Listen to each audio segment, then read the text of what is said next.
যেই দল এখন বাংলাদেশে বলে যদি নির্বাচনের ডেট দেন না দিলে আমরাই ডেট ডিক্লেয়ার করে আসবো, তাহলে আমি ওই দল এবং ওই দলের লোকদেরকে সামনে রেখে, এই বিজ্ঞ আইনজীবীদের সামনে রেখে দেশবাসীর কাছে প্রশ্ন করতে চাই, এই দল তো নির্বাচনের ডেট ঘোষণা হলে নির্বাচনের দিন বিকেল 5টা পর্যন্ত অপেক্ষা করা ছাড়াই সকাল 10টার মধ্যেই তারা তাদের রেজাল্ট ঘোষণা করে দেবে।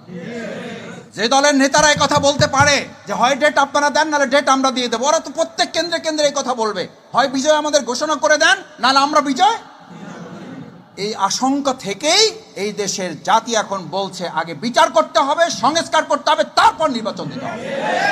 না হলে এই যে হুমকি, যেই থ্রেট আপনারা দিচ্ছেন, এগুলো তো আওয়ামী লীগের আমলেও তো আমরা এরকম কথা শুনি। আওয়ামী লীগের ফ্যাসিস্টরাও এরকম কথা বলে নাই, ওরা তো অন্তত সংবিধানের কথা বলছে, দোহাই দিছে, কোর্টের দোহাই দিছে, কিন্তু এত বাজে কথা মানুষকে বলে বিব্রত করে না। আপনারা বলেন বিব্রত, বিব্রত তো জনগণ। আপনারা বলেন আপনারা হতাশ, হতাশ তো জনগণ। জনগণকে আমরা হতাশ করছি। আমাদের এই সমস্ত অরাজনৈতিক এবং সংস্কৃতির বিপরীতে গিয়ে অপসংস্কৃতির রাজনীতি আমরা যে মানুষের সামনে প্রেজেন্ট করছি, এখান থেকে বাংলাদেশ জামাত ইসলামের আইনজীবী অঙ্গনকে মজবুত ভূমিকা পালনের মাধ্যমে দেশকে আমরা সংস্কার করবো ইনশাআল্লাহ।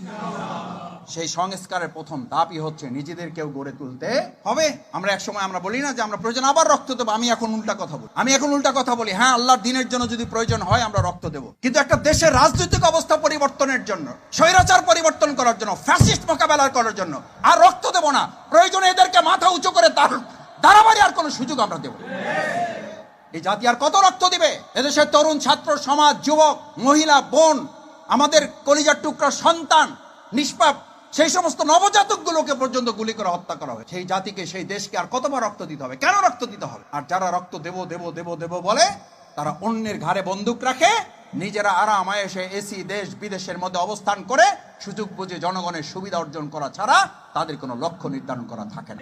ভাইয়েরা, এই জন্য আজকের ওয়ার্কশপ আমরা বলছি, এই ওয়ার্কশপের মূল লক্ষ্য হচ্ছে আমরা দেশ পরিবর্তন করতে চাই, জাতি পরিবর্তন করতে চাই, কিন্তু তার আগে আমরা আমাদের পরিবর্তন। বাংলাদেশ জামাত ইসলামী এটার প্রতি কনসেন্ট্রেট। আপনাকে পরিবর্তন না করলে আপনি দেশ এবং জাতির কি পরিবর্তন? আপনাকে পরিবর্তন করতে হবেই। আমরা আমাদের পরিবর্তন করবো এবং এই দেশ জাতি আমরা পরিবর্তন করবো।